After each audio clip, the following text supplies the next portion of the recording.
Então, hoje nós vamos entender o que é uma reação de neutralização. No nosso dia a dia, nós falamos que algo é neutro quando ele não tem carga, ou seja, quando a carga é zero. Mas o que significa esse neutro que a carga é zero?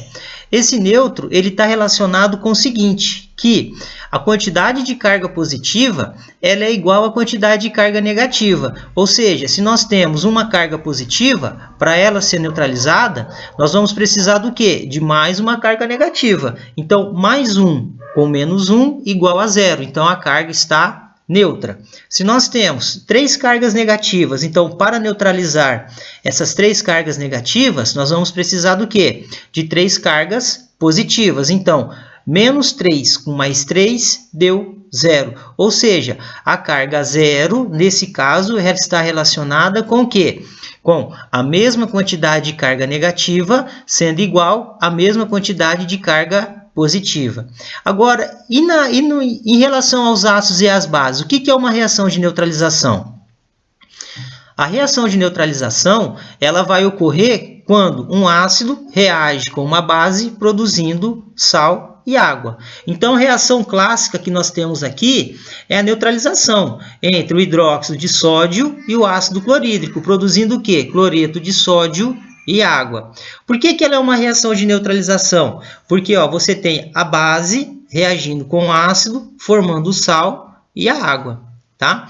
Então, como que é a explicação dessa reação? Como que vai ocorrer essa reação?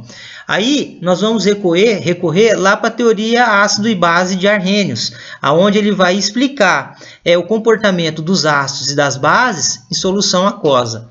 Então, relembrando, a teoria ácido-base de Arrhenius, ela fala o seguinte, que base é toda substância química que em solução aquosa vai liberar quem? OH-.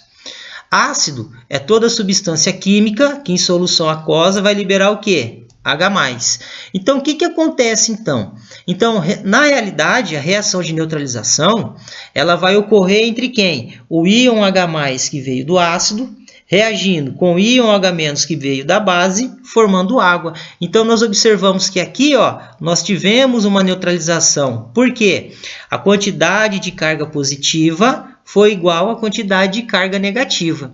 Então, OH- com H+, formação de água. Por quê? Um hidrogênio com mais um hidrogênio, 2. Um oxigênio com nenhum oxigênio aqui, um oxigênio. Agora, uma carga negativa com uma carga positiva, 0. Então, a formação da água está explicada. Então, a água é formada como? A água ela é formada pela reação dos íons H+, com os íons OH-. Como que é formado o sal? Nós observamos o seguinte, que toda vez que a hidroxila sai, toda vez que sai uma carga negativa, fica para trás uma carga positiva. Toda vez que sai uma carga positiva, fica para trás uma carga negativa. Então, se saiu o OH- da base, sobrou quem? O K+. Se saiu o H+ do ácido, sobrou quem? O NO3-. Então, o que nós observamos? Uma carga positiva para uma carga negativa, então nós formamos o quê? Nós formamos o sal, ou seja, também neutralizou para uma carga positiva com uma carga negativa. Essa reação aqui, ela é fácil. Por quê? Porque a quantidade de ácido e a quantidade de base, elas são iguais. Da onde que começa a complicar? Começa a complicar aqui, quando a quantidade de hidroxila, ela é diferente da quantidade de ácido. O que nós observamos aqui? Que nós temos 2 hidroxilas para 1 H+. Então, o que tem que fazer aqui? Então, a quantidade, esse índice aqui de hidroxila, ele vai multiplicar o quê? Ele vai multiplicar a quantidade de ácido. Por quê? Porque nós temos uma estrutura que tem somente um hidrogênio. E nós temos outra estrutura aqui que tem 2 OH-. Então, o que acontece? Então, para as quantidades ficarem iguais, então essa quantidade de base aqui, ela precisa multiplicar aqui. Por quê? Porque agora nós temos 2 estruturas que têm um hidrogênio. Então, como que se vai se dar essa reação? Olha só, a reação, ela reage da mesma maneira, ó. O OH- reagindo com H+, formando o quê? Uma molécula de água. Mas quantos OH- nós temos? 2. Quantos H+ nós temos? 2. Então, vão ser formadas 2 moléculas de água. Agora, o raciocínio é semelhante.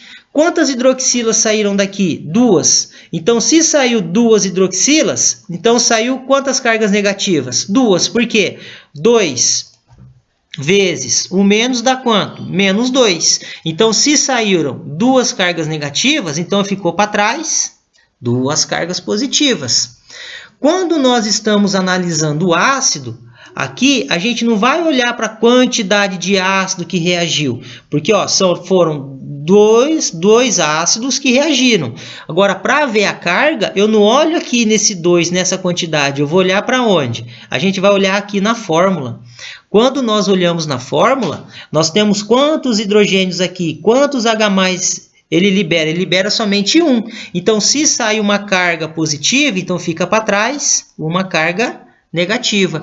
Como as cargas são diferentes, o que nós fazemos? Nós cruzamos. Então, o 2 que está aqui, ele vem multiplicar aqui o NO2. O 1 que está aqui, ele vem multiplicar o 1 que está no cálcio. Então, o nosso sal é CaNO2. 2. O que nós vamos observar aqui? Ó, que essa na reação, o que nós vamos observar na reação 3? Que a reação, ó, ela ocorre da mesma forma. Olha só, H+ do ácido mais OH- da base, formando o quê? Água. Mas no que elas vão ser diferentes? Na quantidade. Olha só como que é simples. Quantos H+ tem aqui? 3. Quantas hidroxilas tem aqui? Toda vez que não tem nada, tem 1. Então, ó, se nós temos 3 H+ e 1 hidroxila, o que acontece? A quantidade de H+, ela vem multiplicar a quantidade de base aqui, que é 3. Então, ó, 3 vezes 1, 3. Quando não tem nada, é 1. Então, 1 vezes 3, 3. Então, ó, quantas moléculas de água são formadas? 3 moléculas de água. O que nós temos que observar aqui? Nós temos que observar o seguinte: como que se dá a formação de sal? Ela é bem semelhante. Olha só, para ver a quantidade do metal aqui, a gente nunca vai olhar nessa quantidade que está aqui na frente. Nós vamos olhar onde? Nós vamos olhar na estrutura da base. Quantos OH tem aqui? Não é 1? Então, se saiu uma carga negativa, então ficou para trás uma carga positiva. Quantos hidrogênios tem aqui? 3. Quantas cargas positivas ele está saindo? 3 cargas positivas. Então, vai ficar para trás 3 cargas negativas. Como as cargas são diferentes, a gente cruza. Então, o nosso sal formado é Rb3PO4, mais 3 moléculas de água. Eu espero que vocês tenham entendido. Bom estudo para vocês!